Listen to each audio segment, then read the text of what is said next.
শুনতে কি চাবে? তোমায় স্বাগত। এই সপ্তাহে রয়েছে ভূতের গল্প ৩ নম্বরের ঘর, লেখক হেমেন্দ্র কুমার রায়। গল্প পাঠে রয়েছি আমি, সঞ্জীব। বেড়াতে এসেছি পুরী। আমি আর শচীন 2 বন্ধু। সমুদ্রের গায়ে একটি হোটেল ছিল, সাগরপুরী। শচীন আগে আর একবার এই হোটেলে এসে উঠেছিল, এবারেও সে আমাকে নিয়ে সেইখানে গিয়েই হাজির হলো। সাগরপুরীর ম্যানেজার দুঃখ প্রকাশ করে বললেন, তার হোটেলের কোনো ঘরই খালি নেই। শচীন বললে, মশাই, আমি আপনাদের পুরনো খদ্দের, কিন্তু এখানে যখন ঠাঁই নেই তখন আমাকে বাধ্য হয়েই অন্য হোটেলে যেতে হবে। ম্যানেজার বললেন, এবারকার পুজোর মরশুমে পুরীর কোনো হোটেলেই তিল ধারণের ঠাঁই নেই, যাবেন কোথায়? শচীন হতাশ হয়ে বললে, তাহলে উপায়? ম্যানেজার খানিক ভেবে বললেন, আপনি যখন পুরনো খদ্দের তখন উপায় একটা করতে পারি, কিন্তু একটু কষ্ট হবে। শচীন বললে, হোক কষ্ট, এই বিদেশ বিভূয়ে চেনা জায়গা ছেড়ে অন্য কোথাও যেতে মন সরছে না।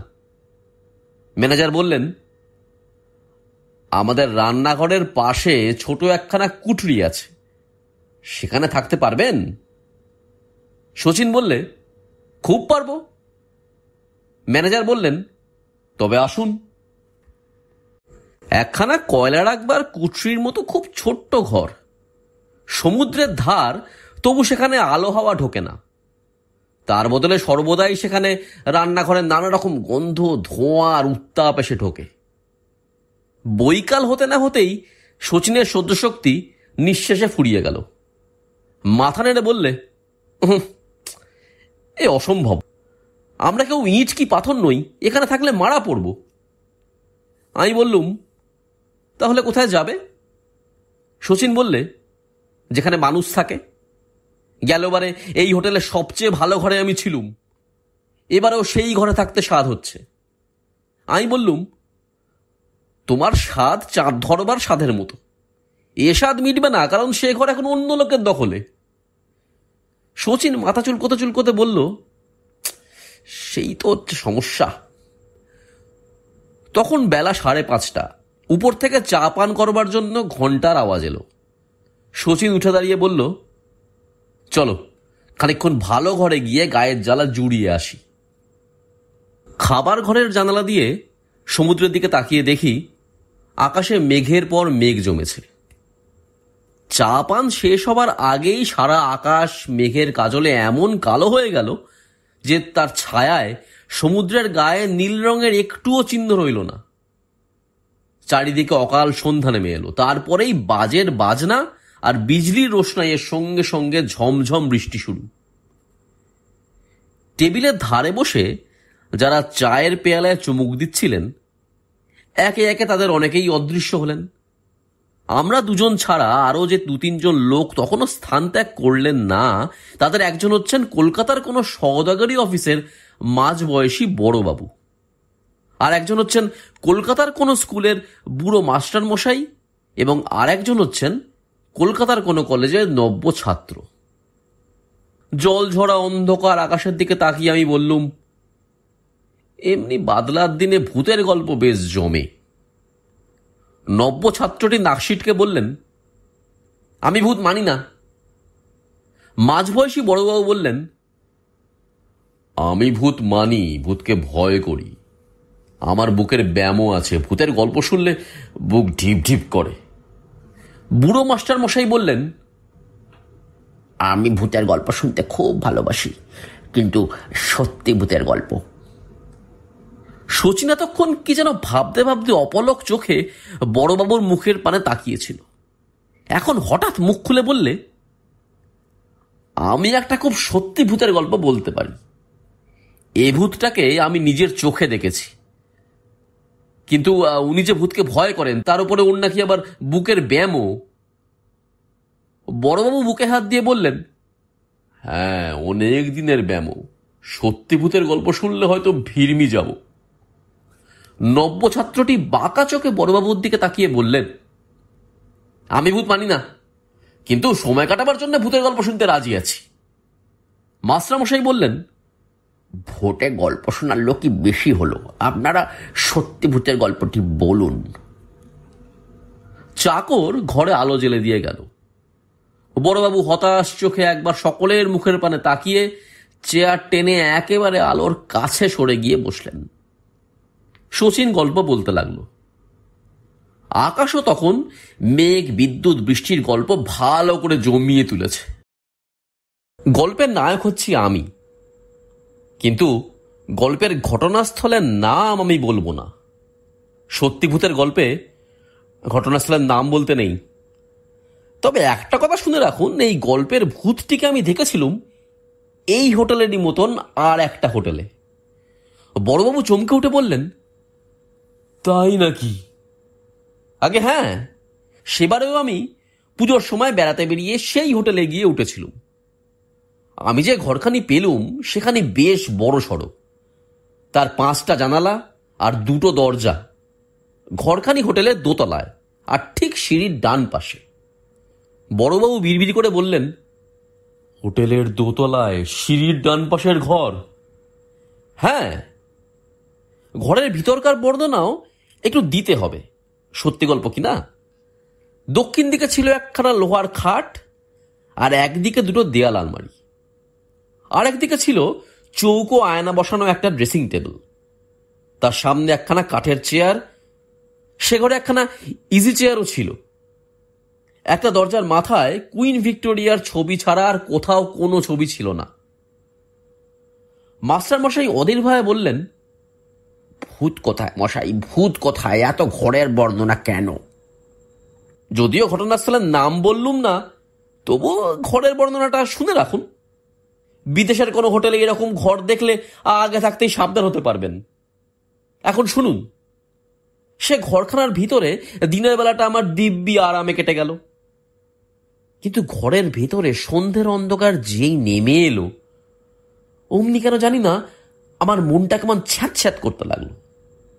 সন্ধ্যার সঙ্গে সঙ্গে কি যেন একটা অজানা ভয় পা টিপে টিপে সেই ঘরের ভেতরে এসে ঢুকলো, যেন অদৃশ্য একটা বিভীষিকা ছায়ার মতন আমার পিছনে ফিরতে লাগলো। যেন দেখা যাচ্ছে না, এমন 2টো স্থির আড়ষ্ট চোখ ড্যাব ড্যাব করে আমার পানে তাকিয়ে রইল, তো তাকিয়েই রইল। আমি ভীতু লোক নই, তবু কিছুতেই মন থেকেই ভয় ভয় ভাবটা তাড়াতে পারলুম না। মনকে প্রবোধ দিলুম, অন্যমনস্ক হবার জন্য বারবার চেঁচিয়ে গান গাইতে লাগলুম, কিন্তু মন আমার শান্ত হলো না। তখন তাড়াতাড়ি খাওয়া দাওয়া সেরে ঘুমিয়ে পড়ে এই অজ্ঞাত ভয়টাকে ভোলবার চেষ্টা করলুম। ঘুম আমাকে সব ভুলিয়ে দিল বটে, কিন্তু বেশিক্ষণের জন্য নয়। গভীর অন্ধকারের ভিতরে হঠাৎ আমার ঘুম ভেঙে গেল। জেগে উঠেই বুঝলুম আমার ঘুম স্বাভাবিকভাবে ভাঙেনি। ঘরের ভিতরে একটা কিছু বিপদ এসে উপস্থিত হয়েছে, এই কথাটাই তখনই আমার মনে হলো। শচীন এইখানে থামল। বাইরে তখন অবিরাম চলছে বজ্রের হুঙ্কার, সমুদ্রের গর্জন, বৃষ্টিধারার কান্না ও ঝোড়ো হাওয়ার হাহাকার। দমকা বাতাস মাঝে মাঝে ঘরের ভিতরেও এসে ঠান্ডা জলের ছিটে ছড়িয়ে দিয়ে যাচ্ছে। মাস্টারমশাই রুদ্ধশ্বাসে বলে উঠলেন, ওকে মশাই, এমন জায়গায় এসে থামলেন কেন? বড়বাবু 2 চোখ মুদে বললেন, আমার বুক ঢিপ ঢিপ করছে। ছাত্রটি বললেন, আমি ভূত মানি না। শচীন আবার আরম্ভ করলে, কোথাও একটি পাতা নড়ার শব্দ নেই এবং রাত করছে ঝাঁ ঝাঁ। আগেই বলেছি আমার ঘুম ভাঙলো গভীর অন্ধকারের ভিতরে, কিন্তু আপনারা বুঝতে পারবেন কিনা জানি না, সে অন্ধকার কালো অন্ধকার নয়, সে যেন আলোময় অন্ধকার। কারণ বাতি জ্বলছিল না, খোলা জানালা দিয়ে চাঁদের কিরণ একটুও আসছিল না, তবু অন্ধকারের ভিতরেই বায়োস্কোপের ছবির মতন স্পষ্ট হয়ে উঠল ঘরের সেই ড্রেসিং টেবিলটা। স্তম্ভিতভাবে দেখলুম টেবিলের আয়নার সামনে আমার দিকে পিছন ফিরে চেয়ারের উপরে বসে আছে একজন লোক। আয়নার ভিতরে তার মুখ আমি দেখতে পেলাম, সম্পূর্ণ অচেনা মুখ। তার নাকের তলায় দুর্গা ঠাকুরের অসুরের মতন মস্ত বড় গোঁফ, আর তার ভয়ঙ্কর দুটো চোখ যেন জ্বলন্ত ভাটার মতন। তার ডান হাতে একখানা চকচকে খুর, আর সেই খুর দিয়ে নিজের গলা সে নিজেই কাটছে। হঠাৎ ফিনকি দিয়ে রক্ত ছুটল, এবং সঙ্গে সঙ্গে সেই ভয়ানক দৃশ্যটা আবার মিলিয়ে গেল। ঘর আবার অন্ধকার, এবং সেই অন্ধকারে কার পায়ের শব্দ পেলুম। কে ড্রেসিং টেবিলের দিক থেকে আমার বিছানার দিকে পায়ে পায়ে এগিয়ে আসছে। আমি আর স্থির থাকতে পারলুম না। এক লাফে বিছানা ছেড়ে নেমে কোন রকমে দরজা খুলে বাইরে পালিয়ে এলুম। পরের দিন সকালে খোঁজ খবর নিয়ে জানলুম সেই হোটেলের 3 নম্বরের ঘরে একজন লোক আত্মহত্যা করেছিল। কিন্তু হোটেলের ম্যানেজার আমার কাছে কোনো মতেই সে কথা স্বীকার করলেন না। বড়বাবু হঠাৎ চেয়ারের উপর আড় হয়ে পড়ে হাঁপাতে হাঁপাতে চি করে বললেন, আমার বুক ঢিপ ঢিপ করছে, এই রে, আমি ভিড়মি যাব। মাস্টার মশাইয়ার নব্য ছাত্রটি ব্যস্ত হয়ে তার কাছে ছুটে গেলেন। শচীন উঠে দাঁড়িয়ে বললে, দেখছি ওর সামনে ভূতের গল্প বলা আমার উচিত হয়নি। রাত তখন 9:30। আমি আর শচীন আমাদের অন্ধকূপে বসে আছি। এমন সময় হোটেলের একটা চাকর এসে আমার হাতে এক টুকরো কাগজ দিয়ে বললে, ম্যানেজার বাবু দিলেন। কাগজে ম্যানেজার বাবু লিখেছেন,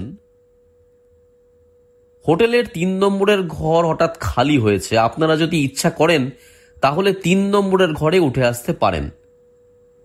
শচীন দুষ্টুমির হাসি হাসতে হাসতে বললে, এ আমি আগেই জানতুম। আমি আশ্চর্য হয়ে বললুম, কেমন করে? শচীন বললে, হোটেলের দোতলায় সিঁড়ির ডান পাশের ওই 3 নম্বরের চমৎকার ঘরখানিতে আমি গেলবার এসে থেকে গিয়েছি। আজ দুপুরেও ও ঘরে গিয়ে উকি মেরে দেখে এসেছি। ও ঘরের আসবাবগুলো ঠিক আগেকার মতোই সাজানো আছে। ওই ঘরেই বড়বাবু ছিলেন। তার মানে তুমি একটি আস্ত গাড়ল। এতক্ষণ এটা বুঝলে না যে বড়বাবুকে তাড়াবার জন্যই আমার ভূতের গল্পে 3 নম্বরের ঘরের বর্ণনা স্থান পেয়েছে? তাহলে তোমার সত্যি ভূতের গল্পটা একেবারে গাঁজাখুরি। গল্প কেমন লাগলো জানাতে ভুলো না। ভালো লাগলে লাইক করো, প্রিয় মানুষের সাথে শেয়ার করো। চ্যানেলটা সাবস্ক্রাইব না করা থাকলে সাবস্ক্রাইব করে দিও। জলদি ফিরে আসবো আবার নতুন গল্প নিয়ে। ভালো থেকো।